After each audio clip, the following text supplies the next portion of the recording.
Well, I hope this is another session. I mean, that's the sort of great thing about this conference is every session feels like a great shift of focus, but we still keep the focus on sort of very powerful and impressive women.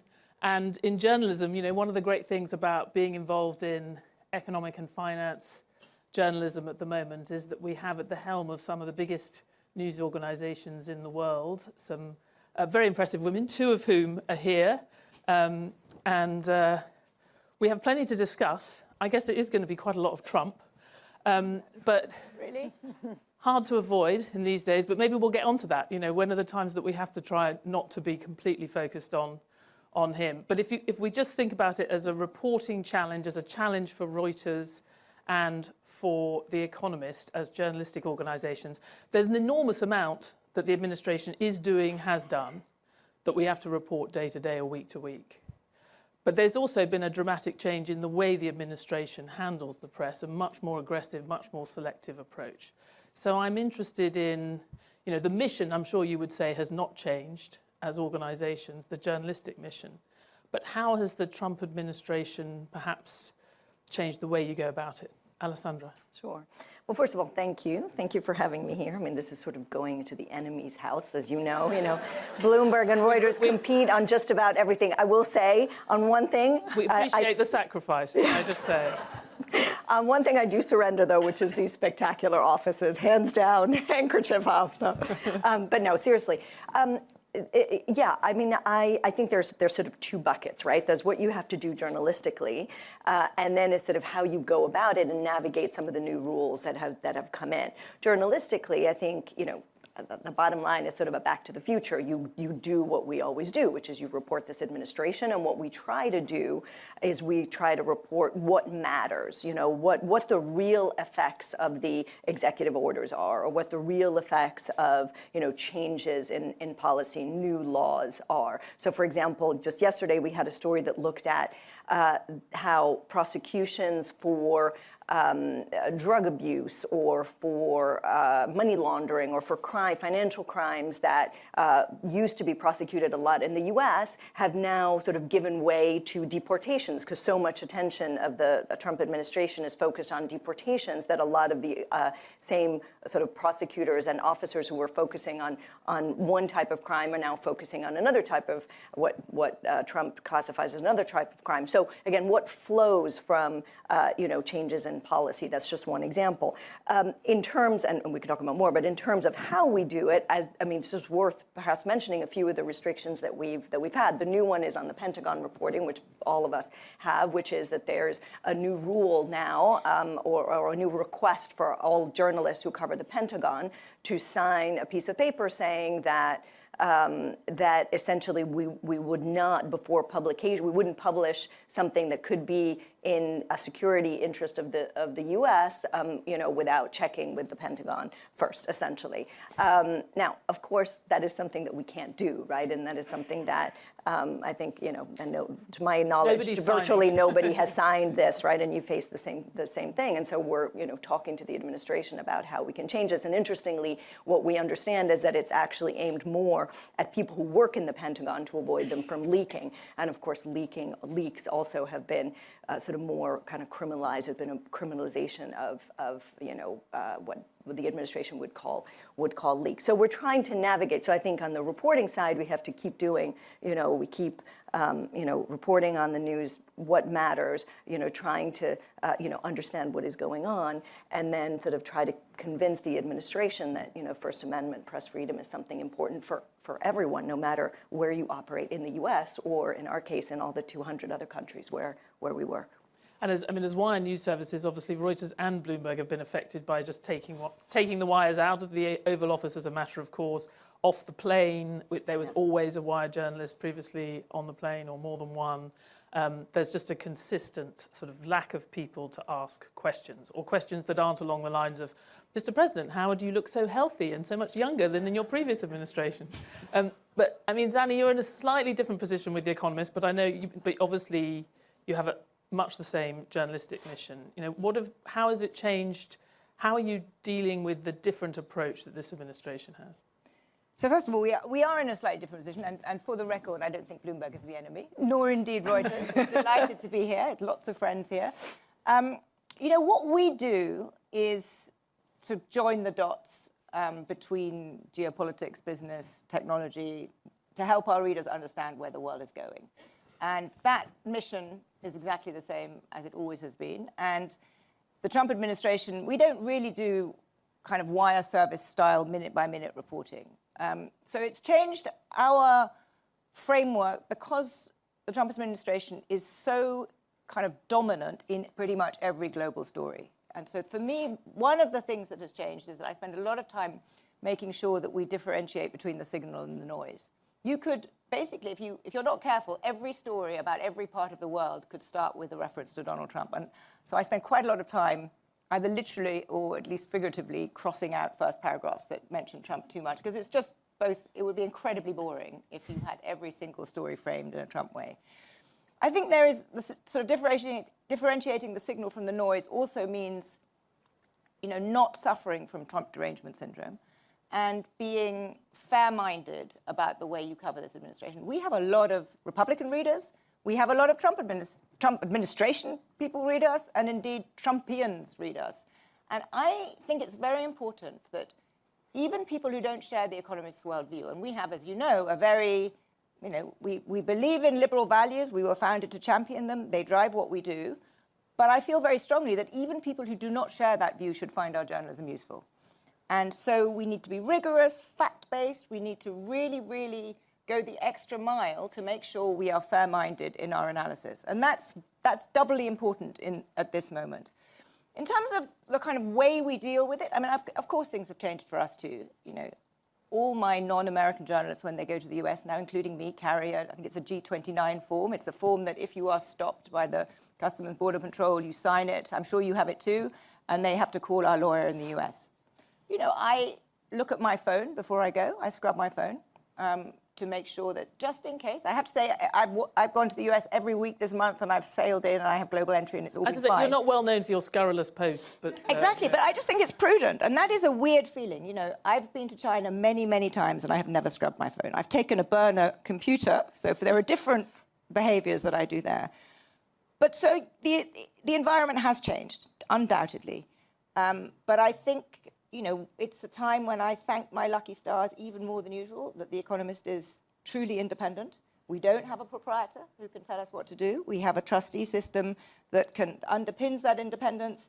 It's really important right now that we are able to focus only on what we think is the important stuff for our readers. And so it's a long answer to your question, but it makes me value our independence more. It makes me think about how we cover things so that we are neither Trump derangement syndrome, nor, frankly, normalizing something that is abnormal. And that's a kind of balance. You know, this sounds incredibly pretentious, and I don't mean it to be, but I think we should all be thinking not just about the here and now, but how are our successors going to look at what we did?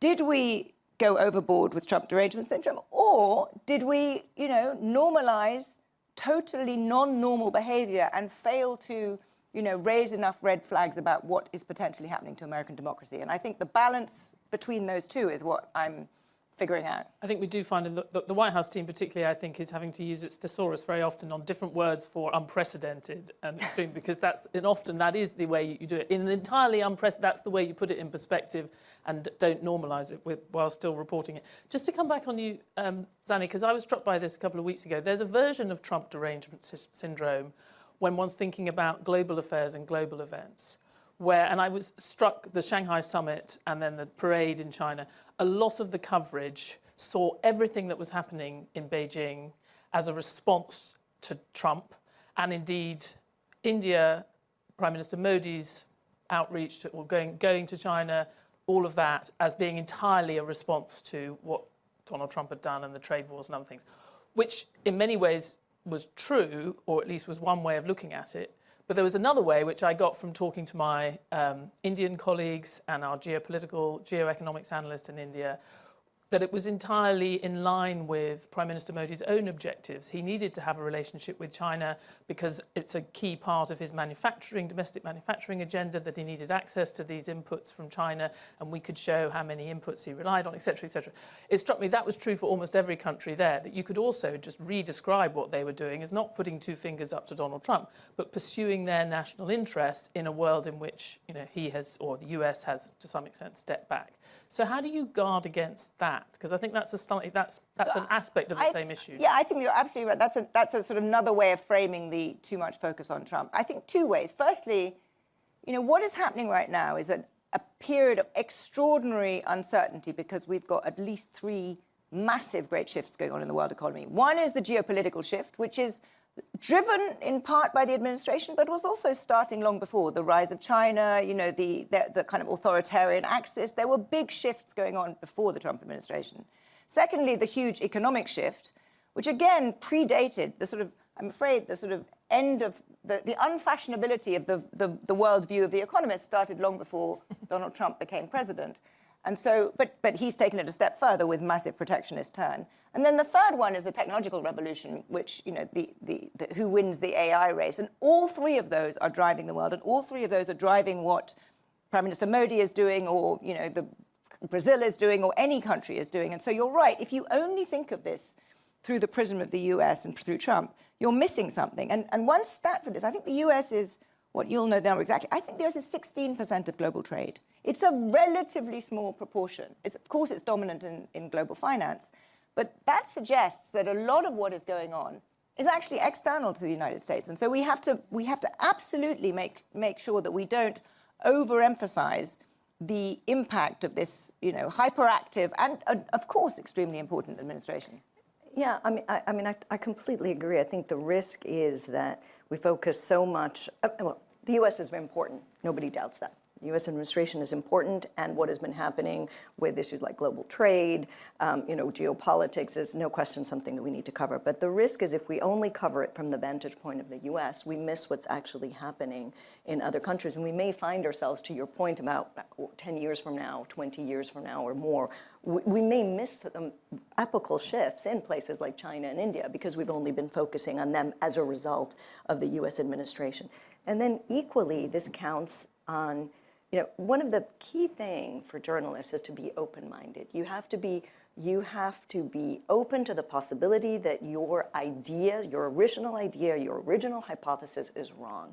And I think that the mainstream press, as we sometimes were called, has a certain view of this administration. And we need to be open to the possibility that the U.S. economy is not going to collapse because of what is happening, because that inflation is not going to be, you know, as what people feared because of the tariff policy. That, you know, the institutions of the state of law, the institutions in the U.S. will not collapse necessarily, that they're strong and that they will last some of the attacks, right? And I think, and that holds, I mean, I mentioned before in passing some of the new Attorney General's rules on, you know, against sort of leaks, you know, leaks by journalists. Well, you know what? Actually, what it reversed was a policy of the Biden administration. It went back to a policy of the Obama administration vis-a-vis journalists. And so I think everybody was ready. So even though we are there in the rooms and we are fighting for press freedom, we also have to put it into context, right? And not criminalize everything that is done by this administration while standing firm to fact check everything that is said, to really explore what the policies mean for people and mean for the global economy. And you're right, and it's not just domestic politics within our countries that are polarized. I mean, countries now, you know, I suspect, you know, Bloomberg, Reuters and The Economist have all had several decades, along with everybody else, of globalizing. You have very global organizations. You're reporting on and reporting for people around the world in countries that have very different perspectives on what's going on. So I wonder, I mean, how does that affect, do you get called up? Has there been, how much has it sort of changed in terms of the reaction in other parts of the world to Reuters reporting? I mean, so we are in many countries. One of the countries where we've stayed in large numbers is Russia, for example, after the invasion of Ukraine. And for us, that has been very important for us because understanding what is happening inside the Kremlin, or even listening to what is being said in the Kremlin, obviously passing it through the fact-checking operation that we have at Reuters has been important. Otherwise, the narrative of, say, Trump's relations with Putin is only seen through the US administration. So actually understanding what Putin may be thinking of Trump for a global, a reader, for somebody who wants to understand what's really going on in the world is very important. And that's the way we approach every country that we operate in. I want to do a bit more on the economics, not least because this is going to be going out on my Trumponomics podcast, which you can get at anywhere. Maybe you should call it something different. I know. I can't speak about derangement syndrome on the name of the podcast. But I mean, I would have thought. I think the closest thing to a consistent. I mean, Zanny's talked about mercantilism, but a sort of broader and fairly consistent principle of Trumponomics as it's applied globally has been that the rest of the world should just pay for stuff that previously it got, quote unquote, for free from the US, whether that's reserve currency, security umbrella, a certain kind of global order.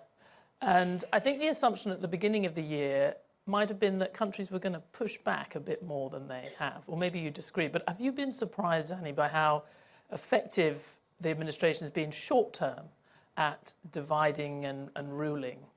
So first of all, I think your characterization is spot on. I think the best way of characterizing this administration, and people have, over the last few months have talked about, is it isolationist? Is it great power theories? It's not. It is essentially, the polite way is a kind of monetization of US hegemony. The less polite way is something about a mafioso shakedown. And you can take your pick, which one you want to use. But that really is the common thread that goes through all of the administration's international economic actions. And I think that's, I'm struck. If you'd said to me in March, just before Liberation Day, and you'd said to me, the Trump administration is going to increase America's effective tariff from around 2% to about 19%. And it's going to have 50% tariffs on countries like India and 35% on Canada. I would have said the odds are we are going to go into some kind of 1930s style tit-for-tat trade war. There's going to be retaliation. And actually, you're right. The surprising thing is that two things happened. Xi Jinping retaliated and America caved. Very clearly, Trump realized that he couldn't win that. And then the other countries have essentially all tried to strike deals. And what we haven't had is a kind of collective, we're standing up to this. And so in the short term, you're right, it's been quite successful. I'm not at all sure it's going to be successful in the medium term. Because I think, firstly, America loses out. I mean, I'm a card-carrying free trader, and I believe that the country that imposes tariffs does lose out. The consumer does pay. It's not good for American competitiveness. And although it may not cause an inflation problem in the short term, in the long term, this is bad for the United States. And therefore, I think the rest of the world has shown very clearly that it does have no intention of going down this route. And so you will see, greater coordination between different regional trade agreements. And I actually think, it won't be the WTO, it won't be the old system, but you will have something that resembles a rules-based trading system, increasingly excluding the US. And that is not good for the US in the medium term. The system has worked, ultimately. What you're saying is that global trade, to a certain extent, has worked. Because we've seen the deals that have been struck. In other words, the attempt it has been a huge overhaul of the system. But we thought, that there would be more of a dismantling. I think it is a new system, but I think that it is. We will see a limit to the ability, even of the US to shake down countries over the medium term. I think this is the height of the shakedown ability. And China, as you say, was the one. There was no way that you could push further with China, and that's why he backtracked. Well, and as Zanny points out, there's more than 80% of global trade still up for grabs in that sense. We had the sort of polite version. There's the Can I do some shameless self-promotion, since this is going to be on your in return for coming to this conference, you may. Which is that, as you may know, next week we're launching the Economist Insider, series of video shows there'll be specialist ones, and I will co-host a weekly one. But the first episode will be along this track, and as part of it, I have an interesting conversation with Prime Minister Mark Carney on precisely this topic. So you should listen to it. All right, watch this space. Well, I was going to say, we have, you talked about the polite version, and then there's also the sort of mafiosi shakedown version. I was looking for an economist model for the approach that the administration has taken, and I found, Zanny, it's revenue maximization under short-term monopolistic extraction.